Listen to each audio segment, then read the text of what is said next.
On ne parle que de ça, difficile de résumer son humour, mais en tout cas, il est partout à la rentrée. Et je vais retenir une chose qu'il aime qu'on dise de lui, c'est que c'est un génie.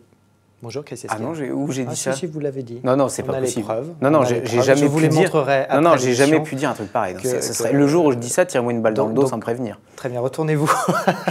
On vous voit beaucoup, en cette rentrée, on vous entend beaucoup. France Inter, tous les midis après le flash de midi, vous prenez le relais de Nagui dans la bande originale sur France Inter. Vous vous exercez à l'animation et à l'interview. Et puis sur Canal+, donc tous les samedis, avec ce nouveau rendez-vous importantissime. Importantissime, les coulisses de l'émission. L'idée, c'est, alors effectivement, c'est deux jobs différents. Sur France Inter, je suis en formation. J'essaye un nouveau métier, celui d'animateur. Donc, je trouve ça très beau, d'ailleurs, de diffuser, que ça fasse l'objet d'une émission. C'est-à-dire on va suivre mes progrès chaque jour. Et il y a du boulot. Et sur Canal+, c'était quoi? On regarde un extrait. Il n'y avait pas de question, en fait. Il n'y a pas de question. Il n'y avait pas de question.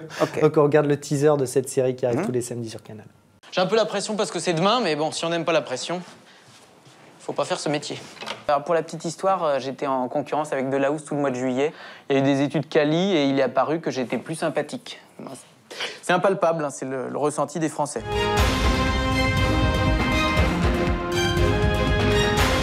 Bonsoir à tous, bienvenue dans votre nouveau magazine d'infotainment pour Décontracte. Pour ce premier numéro, on va parler du mélanome. Beaucoup d'entre vous se sont trop exposés pendant les vacances et fatalement, les cancers vont tomber à l'automne. On parlera de tout ça avec notre spécialiste des maladies.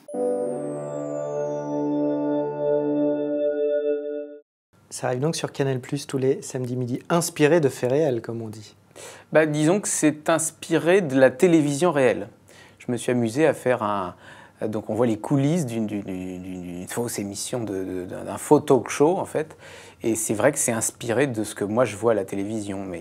Ça vous inspire quoi ce milieu de la télévision? Vous avez beaucoup dit là dans vos récentes interviews que vous avez décidé un peu de fuir le côté plateau télé, la chronique en plateau comme vous avez pu le faire par exemple. Oui, bah, je trouve que chez souvent… Bruce Toussaint ou dans le Grand Journal. Bah, y a peu d'innovation parce que les gens sont…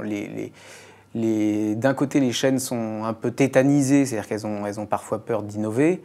Et de l'autre côté, on ne leur propose pas toujours des choses très nouvelles. Donc du coup, il y a une espèce Et du coup, dans le Grand les Journal… choses n'évoluent pas. Enfin, tout est pareil un peu partout. C'est la même façon de faire un peu partout. C'est la même façon de lancer la pub. C'est la même façon de dire bonjour, de dire au revoir. Donc il y a une uniformité que moi je trouve un peu… je trouve ça même… C'est un miracle que ça dure aussi longtemps, en fait, ça me paraît.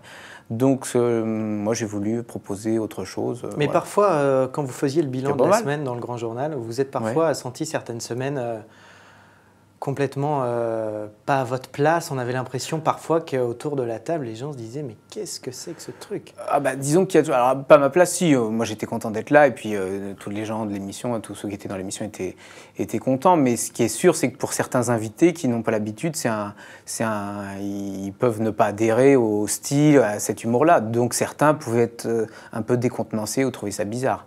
Parce que j'étais quand même totalement à ma place. Enfin, ça a été une super année. Moi, j'étais très content. Et puis… Michel Denisot aussi, enfin j'en garde des super souvenirs, donc il y a des invités je ne peux pas vous laisser dire que j'étais pas… Quand on regarde aussi un peu votre parcours, alors vous étiez consultant avant, vous aimez lire les pages saumon du Figaro, on vous en remercie, et vous dites dans les interviews que certes vous faites de l'humour aujourd'hui, mais tout ce qui est sérieux, comme on dit, vous intéresse aussi. Vous l'avez dit un peu sous forme de boutade, mais à la télévision, à la radio, c'est d'ailleurs un peu ce que vous faites sur France Inter le midi. De présenter une vraie émission, entre guillemets, de faire de l'interview, du journalisme, c'est quelque chose qui pourrait vous intéresser? Alors, journalisme, non, parce que c'est pas mon métier. Je suis mais pas vous là. pourriez très bien interroger des personnalités. Oui, bah, c'est ce que je fais sur France Inter, mais à ma façon. C'est-à-dire… il n'y a pas que des blagues quand on vous écoute sur France Non, Inter. non, justement, c'est pas l'idée. Il y a moyen de faire les choses sérieusement, mais sans… on peut peut changer les codes. Par exemple, sur France Inter, je demande aux invités, moi j'estime que c'est à eux de dire merci. On a l'habitude dans les émissions de dire merci d'être venu, mais c'est quand même les médias ouvrent leurs portes à des gens qui font leur promo, donc c'est pas aux médias de remercier les gens qu'ils invitent. Et donc j'essaie de changer un peu le fonctionnement des choses. Donc c'est aux invités de dire merci. Mais vous n'avez pas répondu à ma question. C'était quoi votre question? Faire quelque chose qui ne soit pas de l'humour oui, dans les médias. Disons que, alors moi, mon grand rêve, ce serait qu'on me demande de remplacer David Pujadas une fois. Bon, ça serait vraiment génial. En fait, je trouverais il y aurait une innovation fantastique.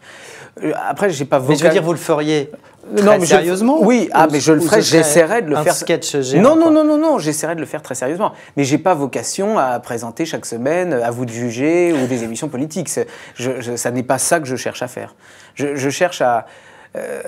Il y a les émissions très sérieuses, l'information, les magazines, la politique, et puis il y a les comédies, ou il y a les films, mais entre les deux, il y a moyen de faire des émissions divertissantes sans faire de sketch, sans faire de chroniques décalées, mais simplement en faisant le travail d'une façon qui soit plus divertissante. J'estime que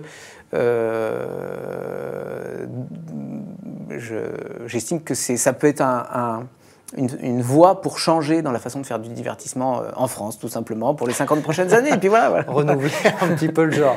Oui, parce que c'est vrai qu'on tourne un peu en rond, mais c'est difficile aussi. Là, en France, on lorgne beaucoup. On est en direct, là, non? C'est quoi le temps? En direct, on est dans les conditions du direct. En France, on lorgne beaucoup sur les émissions américaines. Oui, les late shows, etc. Oui, et je pense que c'est pas comme ça qu'on y arrivera. C'est pas en essayant d'importer des modèles alors que tout est différent là-bas. Je pense qu'il faut essayer de trouver des solutions typiquement françaises, j'allais dire, c'est-à-dire des choses faites sur mesure. Bon, Chris Esquire, moi aussi, je suis en formation au Figaro. Oui. Donc je vais prendre. En formation de quoi? Je ne sais pas. Donc je vais prendre exemple sur vous. Vous ne savez pas à quoi vous êtes formé? Non, exactement. Ouais. J'essaie comme ça vous. Va pas aller bien loin. J'essaie comme vous d'essayer d'apprendre à faire cette émission tous les jours. Ouais. Je vais vous laisser la terminer, comme ça je vais apprendre. Et alors pour ça, il faut que je connaisse un peu le cahier des charges. Donc c'est une émission hebdomadaire? Non, c'est une émission quotidienne. C'est une émission quotidienne. Pourquoi pas une grande hebdomadaire qui durerait 3h30 en direct? C'est une quotidienne. Ouais. Déjà, par exemple, quelque chose que je ne sais pas comment vous la concluez d'habitude, mais effectivement... je dis merci. Vous dites merci. Ouais, oui, on peut dire merci, mais il faudrait se détacher en fait de tous ces réflexes, c'est-à-dire bon là on n'est pas interrompu par de la pub vu que c'est un autre canal de diffusion, mais tout ce qu'on peut changer, tout ce qu'on peut faire différemment est bon à prendre. En fait, voilà, ça, c'est une règle. Je crois peut-être qu'il y a très peu d'exceptions à ça.